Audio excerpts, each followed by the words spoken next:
In the business world, corporate acquisitions can dictate survival. In the 2000s, Disney was struggling to have a hit, so they bought their way back to success. Pixar for $7.4 billion, Marvel for $4.4 billion, Lucasfilm for $4 billion. These transactions granted Disney a large intellectual property stack and access to a dominant run of theatrical releases, from Iron Man in 2008 to Avengers Endgame in 2019 with just their Marvel subsidiary. The latter grossed $2.8 billion in global box office revenue. I think we can all agree this acquisition was, on paper, a financial success. Now, as a dormant Star Wars fan, I'm not so pleased by how that franchise has been stewarded, but Disney is. They've made a fortune, about $12 billion on just that property alone. So you can see how corporate acquisitions can be shrewd and successful, at least in their financials. But they can also be catastrophic. So on that note, can you guess who else bought something for nearly $4 billion? That's right, Sony. Bungie joined the PlayStation family in 2022 as an independent subsidiary, and at the time, it was intriguing. But since that moment, we've learned what's going on under the hood. Now everybody knows that poor Sony bought a classic car with a shiny coat of paint, but a rusted out frame, a bad transmission, and a stolen set of rims. In retrospect, damn, they got ripped off. But what was Sony thinking to make such a treacherous decision? Well, we need to roll back to how gaming has changed, and where they envisioned it going when they made this trend-chasing deal. Beginning in the PS4 generation, the domination of titles like Fortnite, Warzone, and Apex Legends made it so that the share of revenue PlayStation was passively sucking up became no longer ignorable. Some recent reports show that it is 40% of their operating income. That's just the cut that they get for all of the transactions those games have on PSN. They don't lift a finger, and every year they get billions off someone else's sweat equity. On their end though, the quote-unquote old model was they would make a game like 2024's Astrobot. The business people lock in a budget by partnering with the creative team. They forecast sales of a couple million units, and everybody wins. Or so they hope.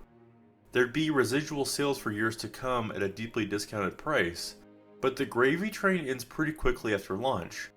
Sometimes you get a runaway success like Helldivers 2 that you don't see coming, but sometimes you get a bomb, and bombs can be both big and small. Japan Studio was a subsidiary of PlayStation that made exclusives which helped to define the brand's identity in previous generations.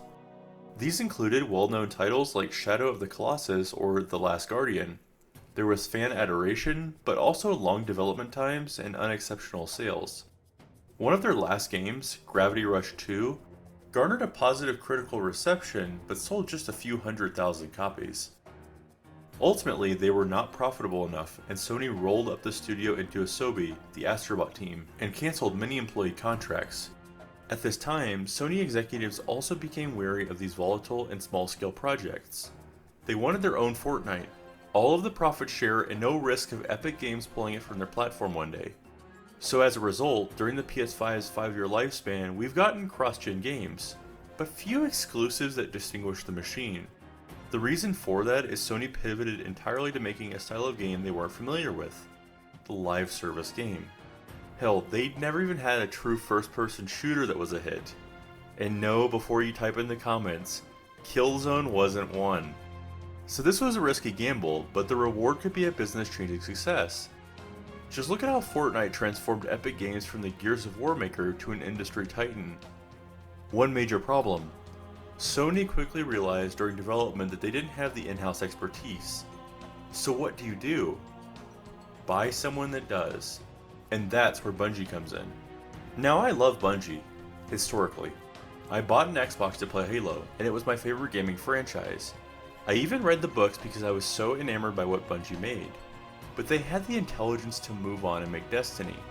Another smash success.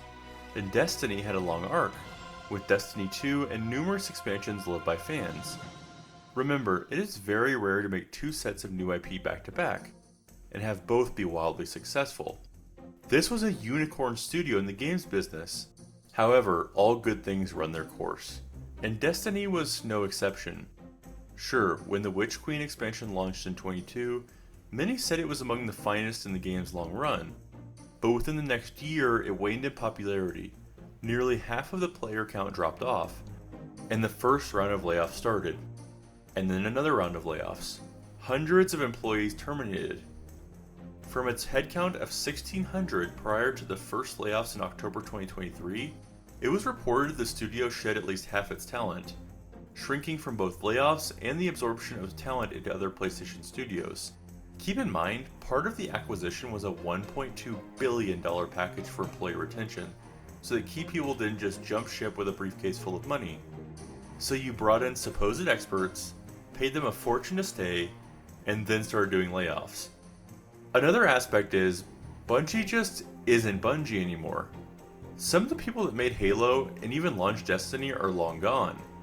Halo 2 was over 20 years ago.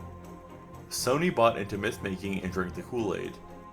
That's not to say that key team members from that golden age aren't still kicking over there, but it's not the same entity.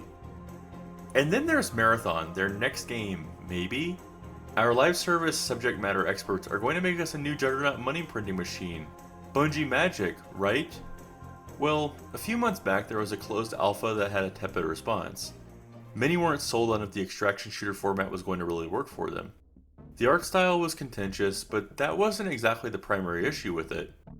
It turned out that the concept for the game's visual design was stolen. Goodbye game launch in September 2025. Hello indefinite money pit to retool or cancel it. Ladies and gentlemen, if it isn't yet apparent, Bungie pulled off a multi-billion-dollar heist, and Sony is wearing white face paint, a red nose, and rainbow wig. The nail in the coffin, if there weren't already a couple, came last month. Sony announced Bungie was done being independent, and is now absorbed into PlayStation Studios as part of quote-unquote structural reform.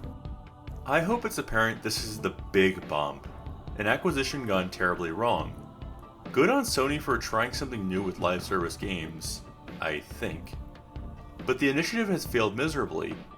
It seems like Bungie's unique story is over, and they're just going to be another PlayStation studio, assimilated into the Wired family of teams to do great things one day, or perhaps be whittled away slowly into closure.